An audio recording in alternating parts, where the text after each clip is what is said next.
Is it going to work? Is it going to work? Come on. Come on, load.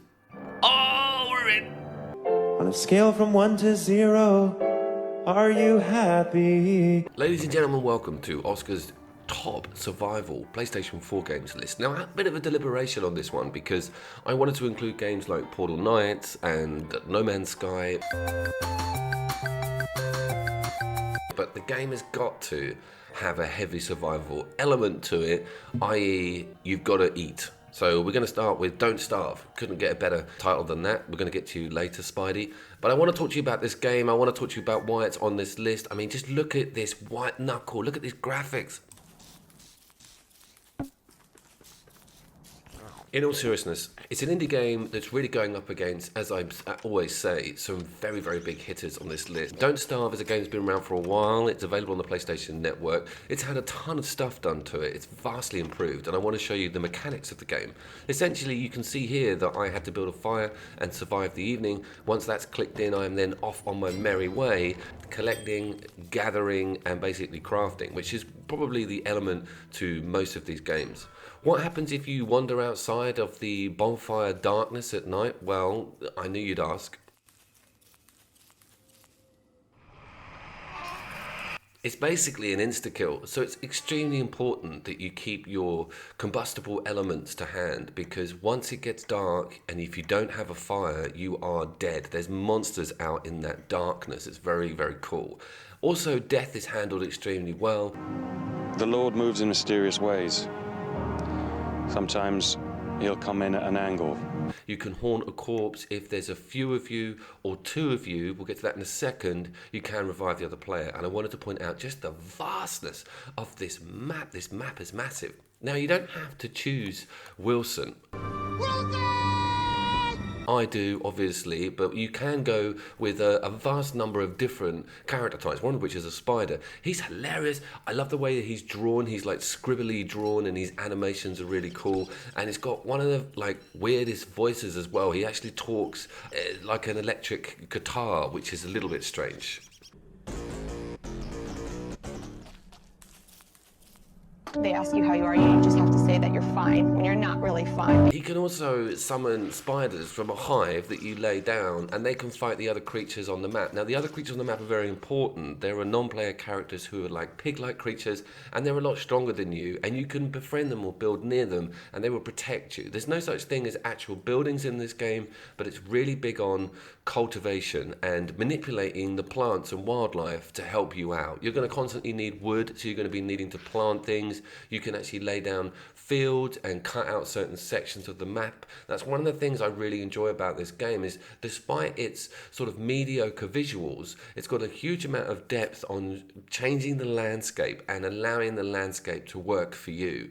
This footage is of me that I've started afresh. Because I've had so many problems with the games, I've lost so many save files. But I've been 120 hours deep in this game. You'll have fields and rows of trees. You'll have all different things growing for you. You'll even cultivate big animals for fur, and you'll cut their hair. It's crazy, and I love how you can find these little like sinkholes that all of a sudden you just jump down.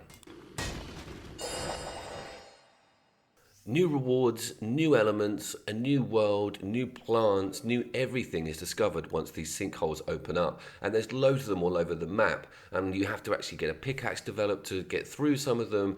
And there's always a really cool little like nugget of stuff at the bottom of these. And it's again, there's a little bit of that roguelike element where you're taking risks, you're going further away from your base, and you're risking more. Now, this game also boasts split screen, full split screen co-op. And by the way, this list is all about offline survival games. I might even put that in the title. I'm very, very much a PvE guy when it comes to survival games. So this one ticked so many boxes in that direction. It's not expensive. It's user-friendly for the whole family. It's got offline split-screen gameplay, and it will last you months. The amount of content in this game is huge. Next up, we've got The Forest, a game from an indie developer, and was very big on the PC. It's got quite a reputation, actually, for doing quite well, and I was interested in it on a PvE basis. There's no PvP here. You can play this game co-op online, but all this footage is me playing solo. You start on a broken plane for you. Basically, it's a plane crash, and you wake up a la Lost. If it's hope you're looking for, S.A., you're on the wrong damn island.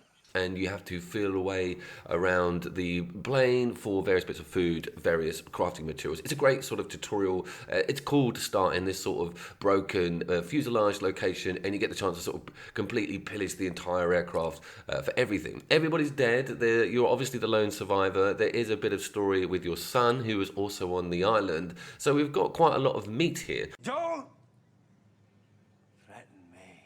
In regards to subject matter and story. And this is the first game that kind of pushed its story to me on this list. It really does focus a lot on pulling you through the game, because this is not visually a stunning game, but it does have some pretty cool ideas, and it's certainly got a very, very user-friendly interface in regards to the crafting materials. There's a really cool idea where you have a rug and you have your various materials laid out, and if you put them in the center of the rug, different combinations will give you a noise that you've actually come up with something that can be made. So there's a lot of trial and error here. It's nice to be able to sort of feel around and grab these elements, put them together and make something you weren't expecting. Now you can see that you aren't really the only occupant on this island, and the game does a really cool job of giving you sort of a breadcrumb clue to the other things that are on the island with you. I'm not allowed to have a conversation with someone. But it does lean towards suspenseful horror in that direction as well. Now, graphically, I think we should discuss this. Sometimes this game looks really good. Actually, the forest itself handles wind and sort of leaf rustling incredibly well.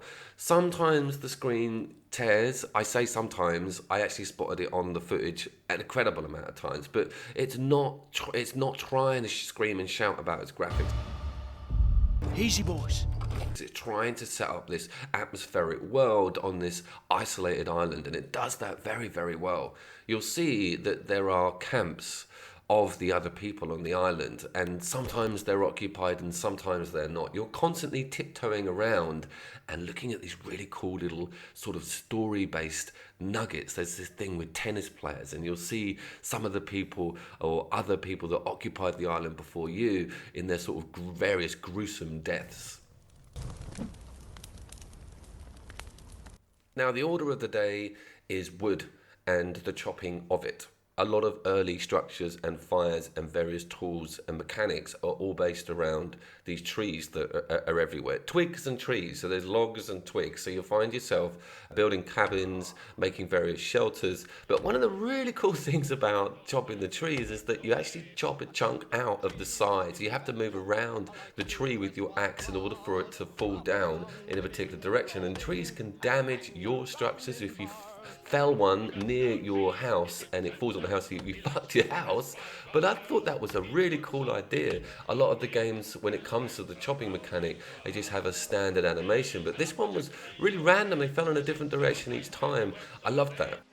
Down trees where our hills But grabbing the logs and the moving of the logs around is a bit of a logistical nightmare. The game purposely puts that on you because, yeah, you're not going to be able to spring up one of the top structures immediately. Night and day transitions are something that's so important to me with survival games. I really want to feel like I'm in a living, breathing world. And again, the forest handles that extremely well. And suspensefully, you'll look out into the darkness thinking, you know, what the hell is out there? It also has got some cool solutions to a lot of the combat and the visual stuff with the nighttime. You can actually wrap a cloth around that axe you've got there, and then from there on in you've got a bigger torch, and you've also got a formidable weapon. Now, this is probably a perfect piece of footage to introduce the enemies in the game. Now, I'm bumbling along, I'm building my cabin, everything is fine, it's broad daylight. You know, I heard rumours that these things come at night. Mostly. Yeah, I've just, corner of my eye, I'm like, what the? Profanity. So this was the hook for me. I'm straight away interested in how these guys are behaving. The AI programming, the way that they don't rush you. A lot of them will stand back and hesitate. Some of them will just be watching you. You will get rushed if you are blatantly, you know, going in without any inhibition. They'll just come sweeping in. But the fact that there's no time of day or no rhythm or rhyme to when they're going to turn up is great. Really keeps you on your toes. Now, one of the things that the game also excels in brilliantly is these caves. Spelunky, crawling in underground, being in these scary, almost like hive-like complexes that these creatures occupy is freaking frightening as hell, and there's all kinds of scary stuff down there, all kinds of lore, all kinds of backstory, all kinds of clues. This is a massive area of the game, and one of the strongest, I think. Don't judge it on these forest visuals only and chopping down a bit of wood. There's huge amounts of story and context inside these caves, and atmospherics and gore. It's scary as hell. Now, buying these things, this guy, the noise he makes when he's on fire.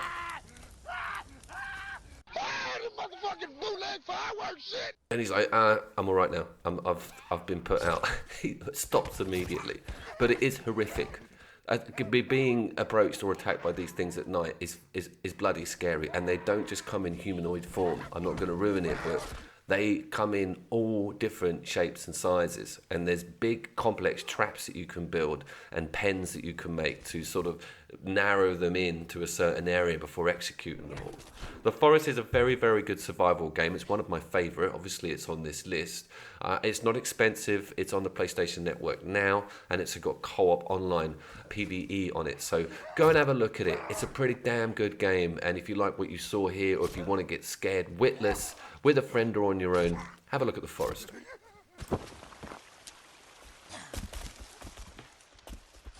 Okay, Subnautica, a game I've got a lot of love for, a lot of time for. Been around for a while, again, over on the PC. The PC seems to be the spiritual home for survival games, but we've got our version on the PlayStation 4, and it runs quite well. This game is still technically in beta stage, can you believe? There's still, bugs around, and the developers are asking for people to still report them. So bear that in mind, if you do purchase it. But it's wonderful to get down into this world, to get up in front of these amazing creatures. Abzu was the last time I saw a brilliant piece of underwater gameplay like this. So you're shipwrecked, essentially. All you have is this tiny submarine as a base at the beginning, and what you're doing is you're looking around the local area for various parts of your mothership that give you access to different tech. The first tier are things like a torch and a knife. The next tier, things get a bit more, technically advanced.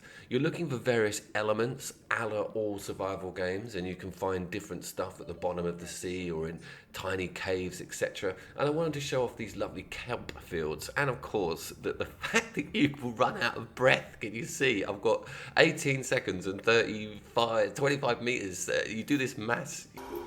Boom. You get completely distracted all the time, and then all of a sudden, the computer voice goes, "You've got 30 seconds before you die," and you'll be in a cave 100 meters down. So there's that brilliant roguelike element to taking risks and going further and further. But of course, you get to open up your gas tanks, you get to upgrade things, you get better flippers, meaning you can go faster, and nipping around these caves and finding all these lovely little juicy bits of loot in and amongst these crazy creatures. It's just totally awesome.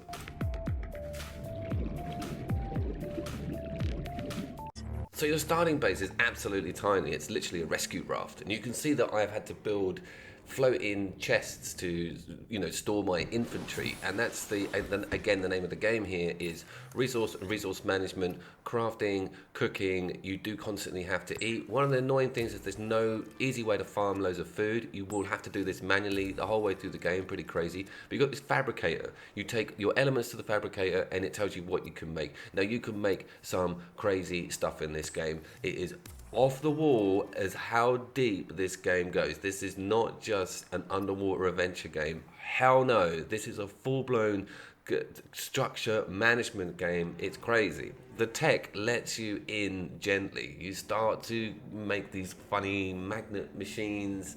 Obviously, moving around and going deeper is your main objective within the game. So getting something faster than just the flippers is the big hook. That's your first goal. And of course, this is done through the sort of electric motor propelled, like a scooter handheld thing. That's your first stage. That opens up a huge amount of doors because you now have the ability to actually look around, go further from your base, outrun certain enemies, and of course you have this map in front of you that's projected on a hologram, which means that you can spot caves really quickly. As you can see here, I can get in and out of trouble very fast.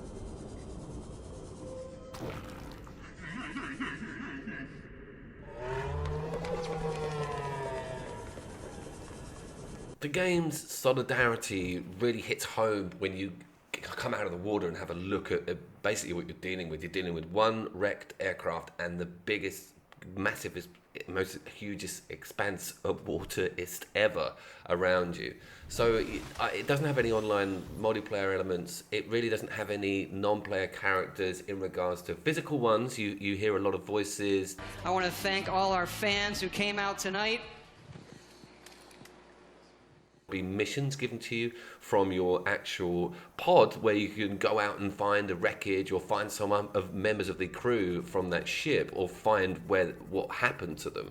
But one of the main elements of the game is actually transport and upgrading transport itself. So you saw that I had that smaller sort of propelled machine, but now got a full-blown, completely encompassing submarine. It's a massive game changer. They're a bit naughty. They put this at about the 5-hour mark, but once you get your submarine, you can go to massive depths. You don't have to worry about your air running out. You can take big damage. You've got high speed. It's a huge, huge game changer and a seriously cool addition to a survival game. You can pop out of the submarine, go and grab things. It's always there for you. The game took a huge corner when I got this thing open. It was amazing. And how cool are these massive floating fish that are almost as big as islands themselves.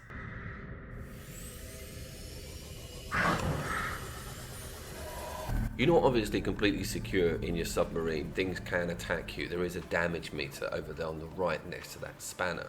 Yeah, I've got no problem with that. But it's the freedom that it gives you, and it's the fact that you can then go further and explore more, but you do have to still tiptoe around this radiation area. So that's another crux, is that the actual downed wreckage itself has got loads of radiation blasting out of it. So you need to then develop a radiation suit to get further towards endgame. Now this is back to the beta stuff.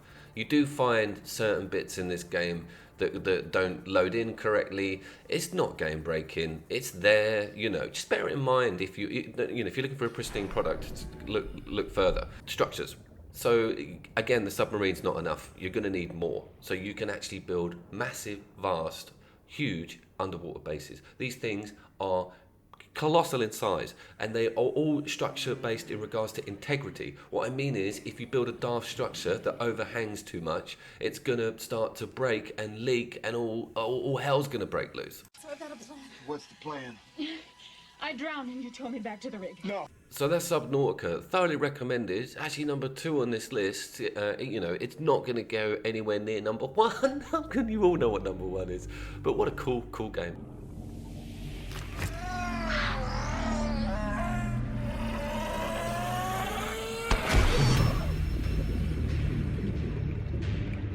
I think it's safe to say that this game changed my life. It certainly changed my gaming landscape over the past year. It was something that I hadn't really looked into properly until I gave the whole franchise the time it deserved.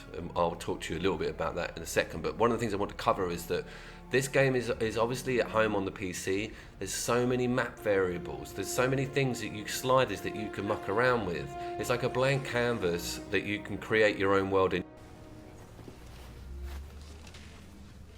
It doesn't have to be die-hard difficult. You can put the sliders up, things like resource management, things like taming times, Daniel. You can muck around with it. I like the default setting. I put the resource management up a bit, and I put the taming time sort of down a bit so things are a bit easier. But yeah, you're walking around, you're hitting trees as per, but you're also getting the shit kicked out of you by all manner of Jurassic nightmares. This game's hook is that you exist on this beautiful island with these crazy dinosaur creatures. And we're going to go into them in a little bit more detail in a second. But I wanted to discuss the genius on the death and dying aspect of the game. If you play Dark Souls, then you'll know exactly what this game has done. You drop all your stuff on death, and it's marked by a big green pillar that you can see from miles away, and you have to spawn back at your house or your bed if you've built one.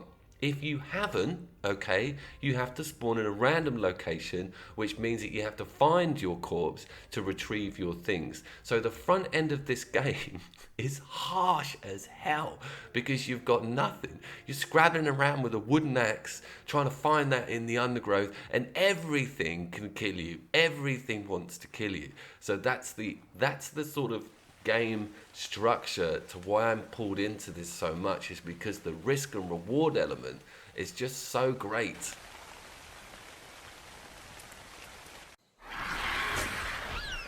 Things are obviously made easier the more dinosaurs you capture and tame. Each dinosaur has a particular advantage. It may be able to carry loads of stuff. It may be able to fly, like this one. May be able to do both of those, like this one. It may be able to take loads of damage, so when you're riding it, you're not going to die. Or it may be able to just basically be something that adds a buff to your other dinosaur. There's just hundreds of different combinations. I also like the idea that the map itself does have some story. Let's talk about that really quickly. You don't need to give it two shits about the story in this game if you don't want to. That was one of the funniest scenes. But it is there in little unlockable chests and things around the map. There is some backstory. There's some pretty heavy story in this game, and end game really pushes that towards you. Now, you're going to find yourself in these screens a lot. Now, this is my only gripe with the whole game itself, is that there's a hell of a lot of menus, and because you're using a pad, some of it can be quite laborious. The hotkey system works extremely well, but you will find yourself going in and out of inventory closets almost constantly. If you get used to it, it comes with the territory. You know, you can't have a game like this without some massive inventory management screens. Now, let's talk about the taming aspect of the game itself. This is basically the meat of the whole project. Look how well I handled this task.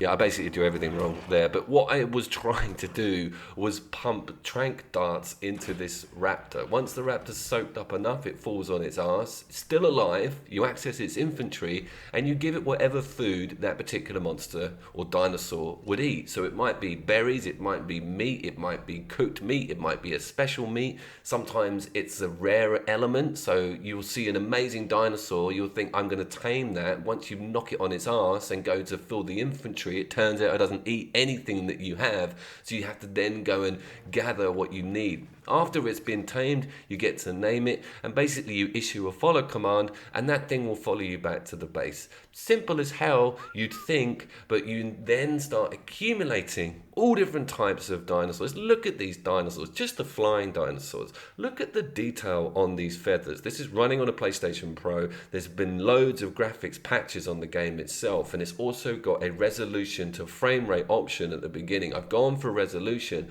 but I love these creatures, I love them.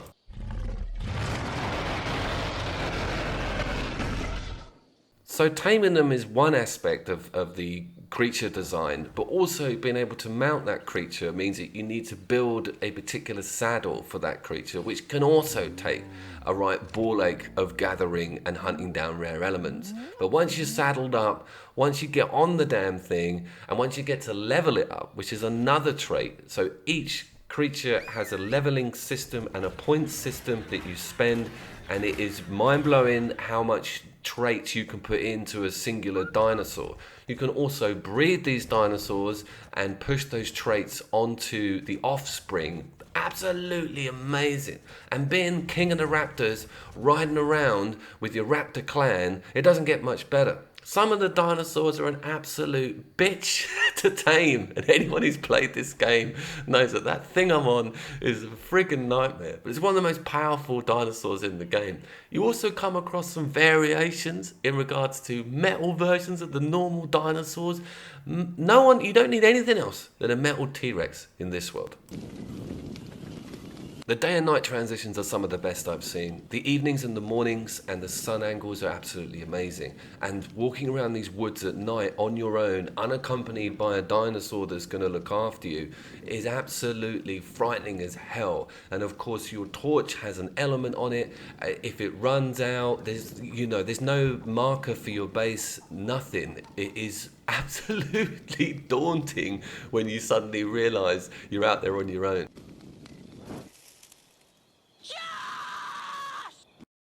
So let's talk about the structures and structure building in the game. They are probably the second most important mechanic in the game. You have a very free reign relatively with the size and the height. You can also adjust that in the variables of the structures that you want to put in the game. Now you go from thatch to wood to stone to full-blown metal. We'll look at that in a second, but it's so cool and homely to be able to build your little base where you want, fill it up with cool little things, and of course you can go full glass, full metal. It's limitless how amazing your structures can look. Now I want to touch on the map size and map variation. This is the highest point in the game actually. It's pretty cool to be able to come up here, and inside that volcano is some nice rare materials that it's definitely worth your while to go and collect. But I wanted to talk about draw distance and sort of the size of the map itself. This game does struggle sometimes with the amount that it wants to put on screen in regards to detail. It does extremely well in my eyes. Pop-ins minimalized, screen tearing isn't everywhere, and frame rates are pretty good. So I'm quite impressed with the draw distance and how it copes with, you know, the vastness of the map itself. I also want to talk about the different types of dinosaurs both above and below water. There are a huge amount of variation on different creatures in the ocean. You're talking turtles, stingrays, killer sharks, alpha killer sharks, even these lovely little dolphins.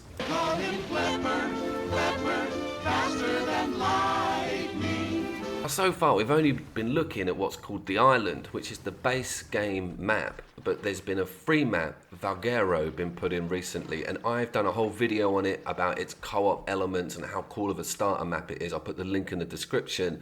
But there's also Extinction, which is a crazy, like a future map with a desert in the middle of it and this corruption and all the monsters and completely new dinosaurs and metallic and future creatures in there. Extinction is probably one of the best add-on maps, and just the madness that you see in there, and I love the idea of starting it all over again in a completely new map with new discoverable dinosaurs, elements and weapon types, etc. Ark's downloadable maps are absolutely amazing. I've got all of them. They were on offer recently, and if you played base game and you're thinking, do I bother with these? Totally bother with them. There's so many different elements that are put in, particularly on Scorched Earth, where there's very minimal amounts of water, with entirely new monster types. And I haven't even covered Ragnarok, the Center, or even the Aberration map, which is all set in a giant underground cave with like massive mushrooms, etc. Whoa.